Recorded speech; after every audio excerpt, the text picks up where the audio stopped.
Assalamualaikum warahmatullahi wabarakatuh. Saya Herunuddin Amrullah, mahasiswa PPG Pendidikan Profesional Guru di YIN LPTK Takengon. Ya, untuk menyelesaikan tugas PPL. LPTK YIN Takengon luar biasa. Assalamualaikum warahmatullahi wabarakatuh.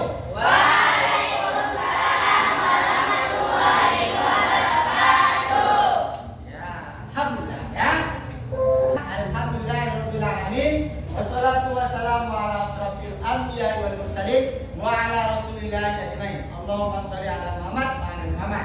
Anak-anak sekalian, sebelum kita memulai pelajaran, mari kita takbir. Supaya apa? Supaya kita tetap semangat, ya kan? Tetap semangat. Takbir. Allah Akbar. Takbir. Allah Akbar. Takbir. Allah Akbar. Ya, sudah kita semangat.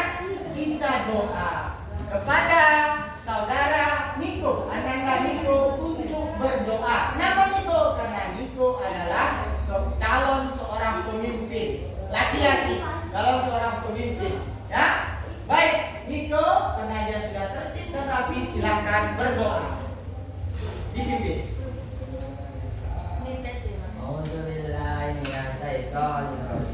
Bismillahirrahmanirrahim. Alhamdulillahirrahmanirrahim. Wassalatu wassalamu ala asrafil anbiya wal mursalin wa ala alihi wa sahbihi ajmain. Amin. Ya Rahman Rahim, ya Rahman Rahim, ya Rahman Rahim. Irhamna ya Rahman warzuqni fahman Allahumma alimni rusdi wa ajni min syarri nafsi. Amin. Anak-anak sekalian, pada pagi yang cerah ini kita akan belajar pentingnya pendidikan Al-Quran. Baik, kenapa penting? Ini dia. Sebelum Ustaz jelaskan lebih dalam, ya kan? Bisa lihat gambar yang ada di depan ini? Bisa. Kira-kira ini gambar apa? Al-Quran. Oke, bagus. Ini gambar apa? Mantap. Ini gambar apa? Mantap. Dari ketiga ini, ya, Ustaz ingin bertanya. Yang manakah yang paling penting? Al-Quran. Mantap.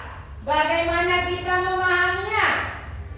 Dengan membaca dan belajar. Iya. Apa perbedaan ketiganya? Satu Al-Quran. Nomor dua? Nomor tiga? Oke, paham? Bisa. Dapat gambaran? Bisa. Oke. Baik, anak-anak, mari kita Ada yang sampai memulihkan hingga yang terbaru ini kasus kawan batal suami akibat tidak. Baik. Kenapa Ustaz putarkan video? Tahu nggak hubungannya? Karena di dalam Al-Quran bahwasanya kita diberikan petunjuk agar jangan Iya, betul berjudi. Al-Quran tersebut, ya, itu jadi pedoman hidup. Apa bunyinya? Dzalikan kita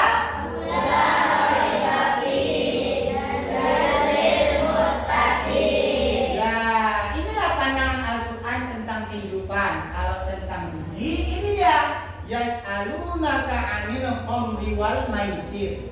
Qul fihima itsmun kabir. Katakanlah bahwasanya ada dosa besar dalam apa? Dalam judi. Judi tersebut ada judi online, betul ya? Ada judi yang tidak online. Betul? Ini sebagai penguat saja dan pemahaman untuk kita menjelaskan kenapa kita mesti mempelajari Al-Quran. Satu, anak-anak sekalian, kenapa membaca apa?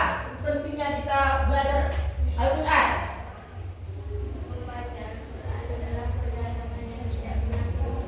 Tidak pernah rugi. Ada yang bisa jelaskan kenapa tidak pernah rugi? Pastinya dapat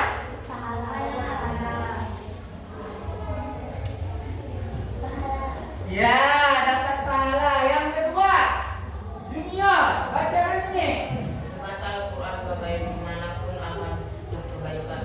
kebaikan di mana? Iya, di dunia dan di akhirat. Inilah dia pentingnya kita belajar Al-Quran. Silakan Ananda Padula bacakan ini. Pentingnya pendidikan Al-Quran dan hadis.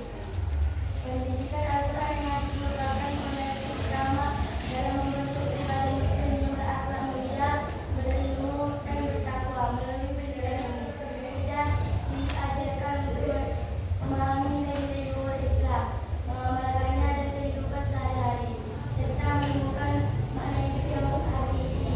Dengan adanya globalisasi seperti sekarang, penting bagi umat Islam untuk memiliki pemahaman yang kuat tentang Al-Quran dan hadis agar tidak terjerumus ke dalam arus pemikiran yang menyesatkan. Oke. Bacakan Ananda Rasida.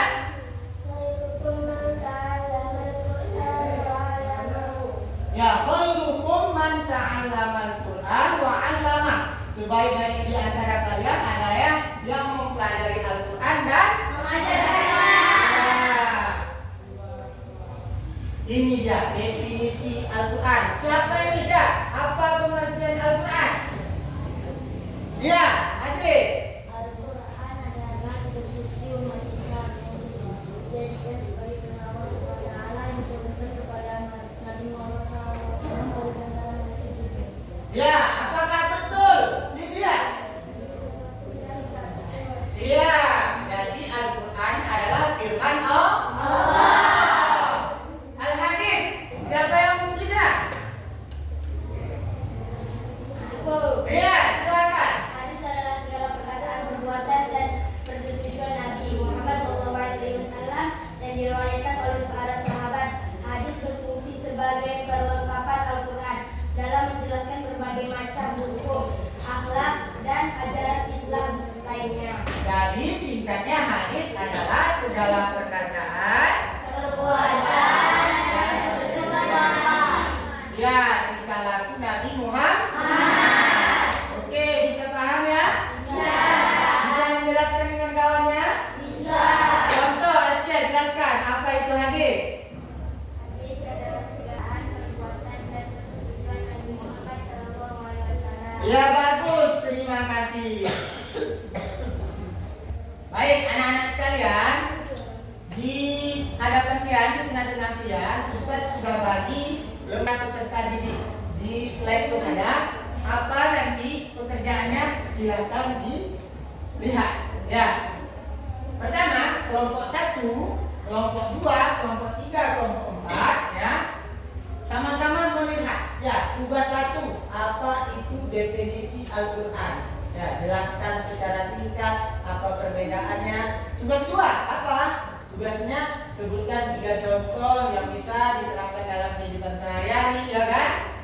Dan itu nanti kita tutup diskusi kita dengan teman-teman memberikan jawaban masing-masing dan ditanggapi oleh kelompok yang lain. Baik. Assalamualaikum warahmatullahi wabarakatuh. Waalaikumsalam warahmatullahi wabarakatuh. Bagaimana kabarnya siang hari ini? Baik, Ustaz. Alhamdulillah ya.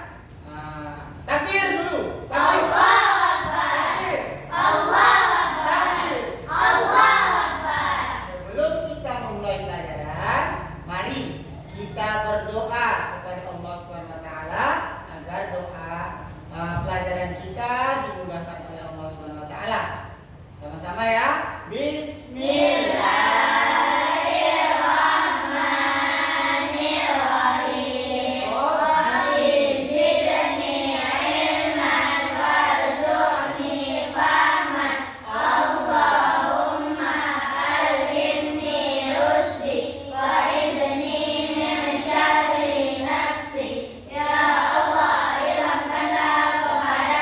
Kecerdasan dan lindungilah aku dari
Ya, semua perkataan, betul yang dikatakan, perbuatan, ucapan dan tingkah laku Nabi Muhammad. Itulah al-hadis. Sekarang kita ya akan memperdalaminya. Bagaimana kita dapat menerapkan ajaran Al-Quran dan hadis? Ya Rahma. Belajar. Dengan belajar ya. Membaca. Membaca ya kan? Mengamalkannya, memahami, memperjelas isinya kan sebagai sebelum kita memasuk ke materi, kita alangkah lebih baik mengetahui tujuan, fungsi, manfaat kita belajar Al-Quran dan hadis. Siapa yang mau membacakan? Silakan Lydia. Khairukum man ta'allama al-Qur'an wa 'allama. Iya, siapa yang mau mengartikan? Iya. Sebaik-baik di antara kalian adalah yang mempelajari Al-Quran dan mengajarkannya. Iya, khairukum man ta'allama al-Qur'an wa 'allama. Sebaik-baik kalian adalah yang belajar Al-Qur'an dan mengajarkannya. Jadi kalau kita belajar Al-Qur'an mengajarkannya jadi orang paling baik. Mau kita jadi orang paling baik? Mau. Yang mau angkat tangan? Oke. Kemarin kita sudah belajar definisi Al-Quran dan hadis. Ya, sudah kita tahu semua. Sekarang kita belajar peran penting Al-Quran dan hadis dalam kehidupan sehari-hari. Nomor 1, apa itu? Bacanya. Sumber pedoman hidup. Iya, sumber pedoman Hidup. Bunyi ayatnya, zalikal.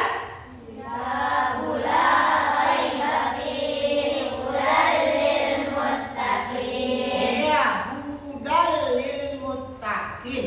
Artinya petunjuk bagi orang-orang yang beriman dan bertakwa. Terus selanjutnya, membentuk karakter. Apakah ini karakter baik atau jahat? Iya, apakah anak-anak semua baik? Ya, insya Allah baik. Orang yang belajar Al-Quran dan mengamalkan Al-Quran adalah orang baik. Masa orang mengamalkan dan belajar Al-Quran suka main judi, suka main gosip dan lain-lainnya ya? Apa bunyinya? Inna sholata tanha 'anil fahsya'i wal munkar. Sesungguhnya orang yang mengamalkan sholat mencegah perbuatan keji dan munkar. Nomor 3, meningkatkan kualitas hidup. Ya kan? Sesungguhnya orang yang melaksanakan perintah Allah pasti masuk surga. Siapa yang mau surga? Ya. Semua mau masuk surga. Kan itu kan? Iya. Ya. Nomor selanjutnya menjadi Solusi masalah. Solusi masalah ini ada nggak orang yang tidak punya masalah? Enggak ada. Ada yang punya masalah? Ada. Ada yang punya masalah? Ada. Semua ada masalah. Untuk menghadapi masalah harus cari Solusi. apa solusinya? Salat. Zikir. Mandi.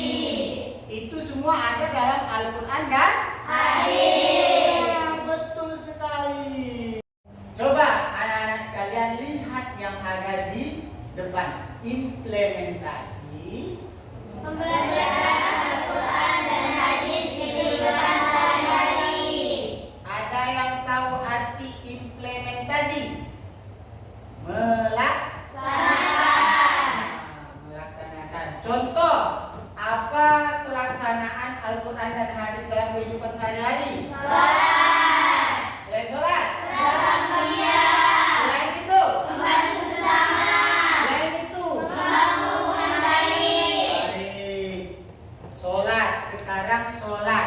Sholat satu hari dalam 5 waktu ada sholat apa aja?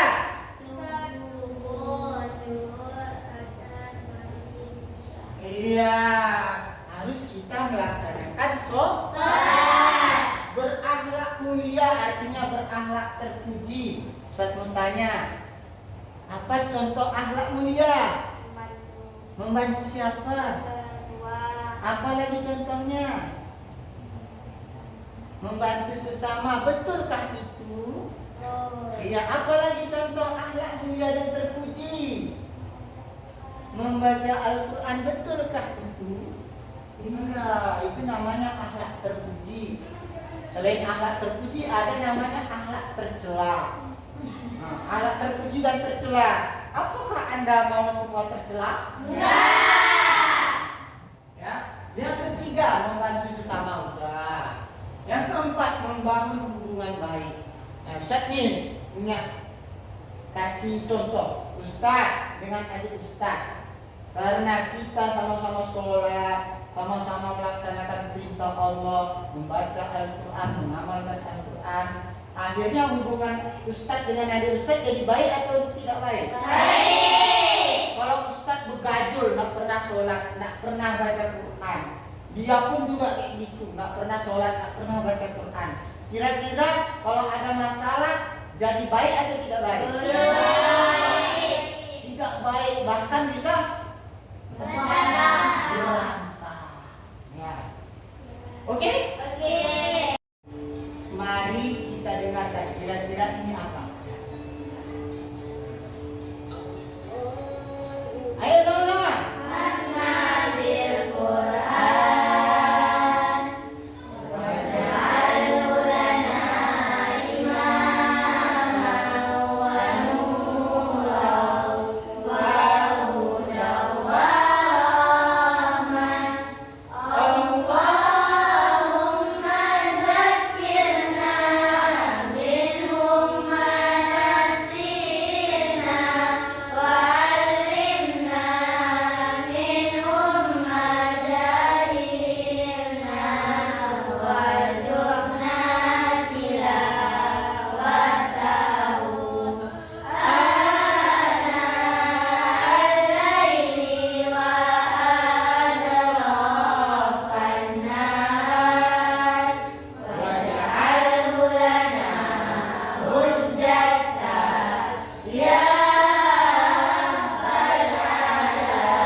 Sayangilah aku dengan Al-Quran. Jadi kalau kita belajar Al-Quran, belajar hadis, mengamalkan Al-Quran, mengamalkan hadis, kita akan disayang oleh Allah. Kalau udah disayang Allah, kalau kita minta sesuatu dikasih nggak? Dikasih. Pasti, ya kan?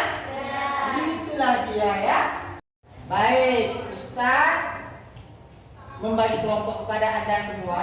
Ini ada kelompok Maria, ini ada kelompok Fatimah, itu ada kelompok Khadijah. Apa tugasnya? Tugas kita berkelompok membangun kerjasama untuk menyelesaikan suatu masalah. Apa masalahnya? Mari kita cek apa itu masalahnya. Baik, ini adalah namanya contoh permasalahan yang seringkali ada di sekolah. Siapa yang mau membacakan studi nomor 3? Ya, Lydia, silakan. Di sekolah kalian ada seorang teman yang sering tidak disiplin dalam belajar dan suka menunda tugas. Bagaimana kalian dapat menasihati teman tersebut dengan menggunakan ajaran Al-Quran dan hadis? Pertanyaan 1. Ayat Al-Quran atau hadis apa yang relevan untuk mengajarkan disiplin dan tanggung jawab kepada teman kalian? 2. Bagaimana cara kalian memberikan nasihat yang baik agar teman tersebut berubah sikap? Baik, disuruh kita untuk mengambil kalimat disiplin dalam Al-Quran. Ada yang tahu? Dalilnya apa itu? Apa katakan? Inna salata kanat 'alal mu'minina kitaban mawquta. Kita disuruh sholat tepat waktu, itu bagian dari disiplin. Sekarang bagaimana cara kalian untuk menasihati teman kalian? Ada yang mau menasihati temannya? Contoh?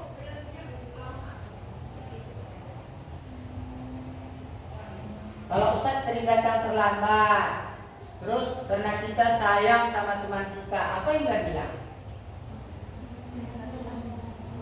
Jangan terlambat lagi ya.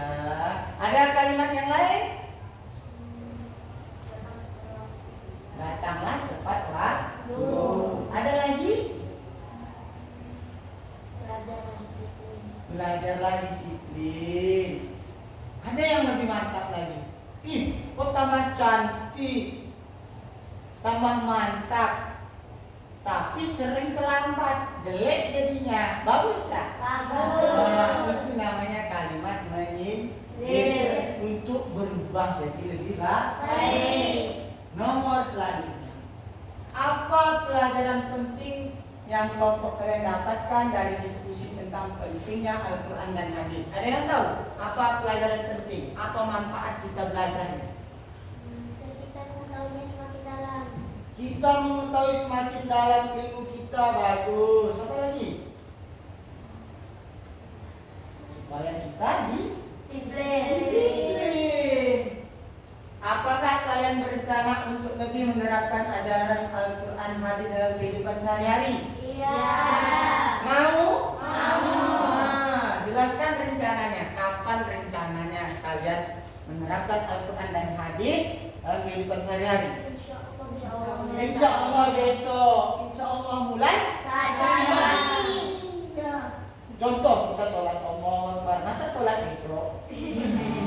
Ya kan? Baik. Paham? Bisa dijelaskan dengan kawannya? Bisa dilakukan? Bisa dilaksanakan? Kalau Ustadz tes, Ustadz observasi, Ustadz amati, bisa kalian lakukan gerakan-gerakan sholat dia yang dicontohkan di dalam Al-Quran dan hadis? Baiklah anak-anak sekalian, karena perjumpaan kita akan selesai. Setiap pertemuan ada perpisahan. Inilah perpisahan kita. Sebelum Ustaz melakukan perpisahan, Ustaz mau mengecek, merefleksi kepada ananda semua tentang pelajaran kita. Apa kesimpulannya? Apa ini? Menurut saya dan kelompok saya, Ustaz, kita semoga mengajarkannya Bagus. Belajar dan mengajarkan Al-Quran supaya masuk surga. Kelompok ini